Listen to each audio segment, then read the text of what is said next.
You may have come across the story of Lindsay Clancy and Patrick Clancy, the couple whose 3 children died of strangulation in their home at the basement. Now, this happened in January 24 of the year 2023. I'm just going to take you through the things that went through on that day, that happened on that fateful day.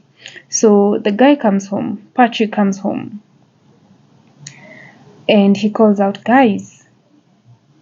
Like, it's his family, so he calls them out, because definitely when he comes home, they probably were running to him, some usual activity.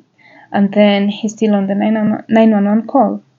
So the kids were called Kara, Callan, and Dawson. It is alleged that the children died of strangulation using exercise bands. So the moment he got home, it is said that he went upstairs and he was still calling out his family, hey, where are you? Because he's come home with an order of fast food and also some medication for the children.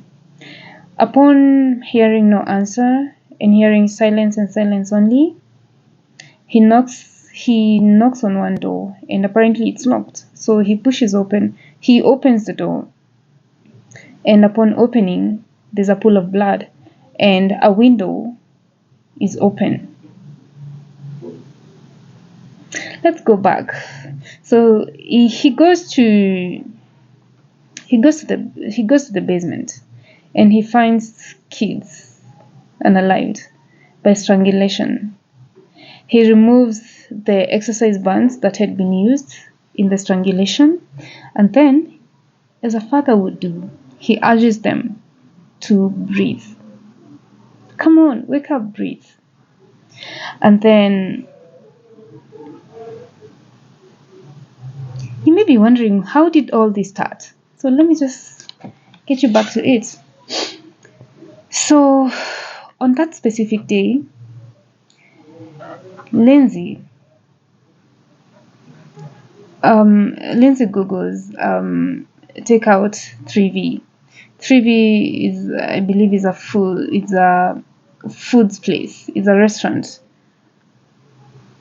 And then she uses the Apple Maps to determine how long it would take for the order from her home to the place, probably back. Basically, how long will that kind of order take? And then she calls CVS. She speaks to the manager to request for some drugs that she wanted for the children. But now the manager tells her that they do not have the specific medication she's asking for, but they have similar meds, probably like a generic type. And then, according to the manager that she spoke to, that kind of request, that call was very okay. There was no slur, there was no impaired speech. Everything sounded clear and okay. Here's where it gets to the final details now. At 4:53 p.m., Lindsay texts the husband while in the basement. So the husband worked from home, right? And his office was at their basement. So he texted her, hey. And he was requesting for him to order takeout because she had not cooked, which is quite common among couples once in a while. And then, according to this specific request, it was quite unusual, as normally they would order takeout, but upon doing so, they would go to the nearest place to the home. So, later, Patrick then agrees, and they both indicate what they wanted the order to be like. She says she wanted this, and then he said, but via text, she says she wanted this, and he said he wanted to order this. Quite common. So she got the order correct. That is according to the hostess that was on the other side of the call. And this is also like according to Patrick because there was, communication. Yeah, according to the information that was provided for. So the hosted said that the order was very clear and there was no stutter. Do you remember the timelines? So at 5:15 p.m., Patrick claims that he left their home to pick the order. I mean, still okay. And then upon leaving the house, she texted him to get some other things that she needed, like the medication of the child and something else that she needed, which is okay, is it? At 5:32 p.m., according to the surveillance there, Patrick is seen at CVS in the kids' medication aisle because Lindsay had sent him. At 5:33 p.m., which is a minute later, Patrick calls Lindsay and she doesn't answer her cell phone. A minute later, 5:34 p.m., Lindsay calls Patrick back. And this call lasts for 14 seconds. And the call, according to the information given, is very clear. There's nothing unusual. However, Patrick mentions that during the call, Lindsay seemed to be in the middle of something. Now, the surveillance shows that he finished up with everything and he went to clear with the payment and he leaves CVS at 5:37 p.m. And he was on a call. At 5:44 p.m., there's a surveillance also that shows him at the 3V restaurant, the foods place. Remember the order they wanted to take out? And he picks the food and he leaves within a minute. I kind of like that kind of service. So later, Patrick arrives home. And the first thing that he notices is deafening silence. There are no kids he sees, nor a wife he sees, and he doesn't also hear them. Doesn't hear the kids, doesn't hear the wife. At 6:09 p.m., he takes out his phone or whichever device he used to call. He gets home. Patrick gets home. He doesn't hear nor see them, so he gets out his phone and decides to call them. Definitely the wife.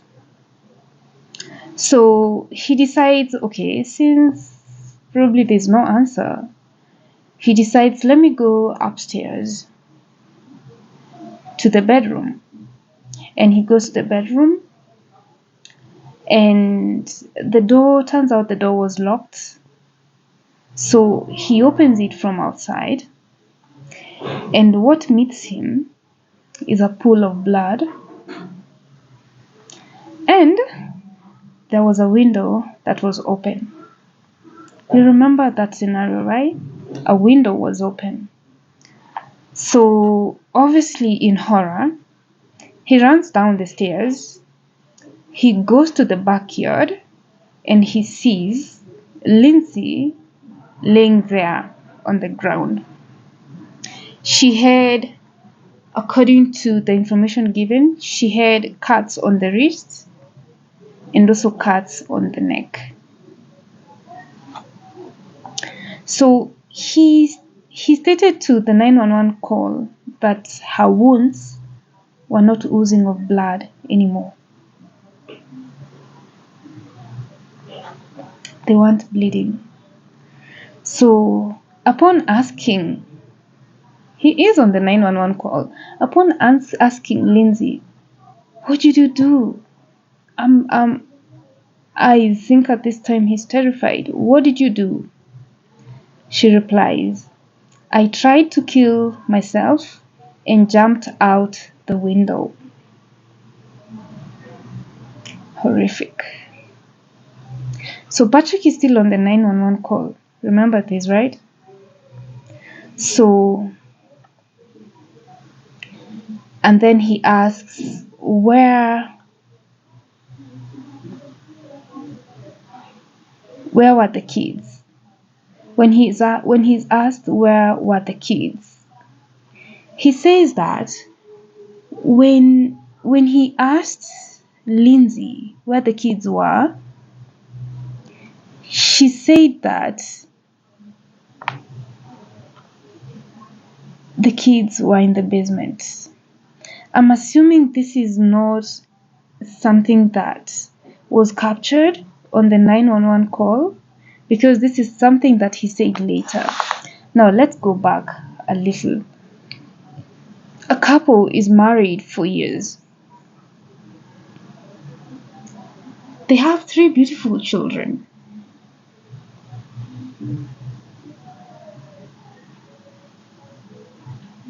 Suddenly, there are no kids to call when you get home. It's suddenly lonely. The wife as well has cuts on the wrists and the neck, not implying anything whatsoever. I want you to tell me what you think about this case. This is all the information that you need to determine anything actually. As we speak, Lindsay is on a trial. Patrick, on the other hand, also shows up in court. He also answers some questions that the judges request of him. There's a whole other jury, and this case has been televised for a very long time.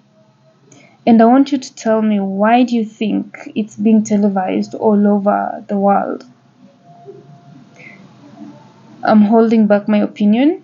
I will give my opinion way later. Who do you think killed the children? As it is, Lindsay Clancy acknowledged that she killed the children. She acknowledged that. Also, as we speak, Patrick is currently married. He has since moved on. I mean, it's the rightful thing to do. It is alleged that there was an affair. It was an affair that had been ongoing while he was still married to Lindsay. At this point, I want you to critically think and tell me, what do you think happened to the children? Given that Lindsay already said that she acknowledged the killing of the children. Keep in mind, she has a history of mental health disorders. She was also experiencing, at the time, I think the youngest child, Callan, was 8 months old. She had postpartum depression disorder. And at one point in her life, she was on 13 different prescriptions of medication. Fanyambura Speaks TV.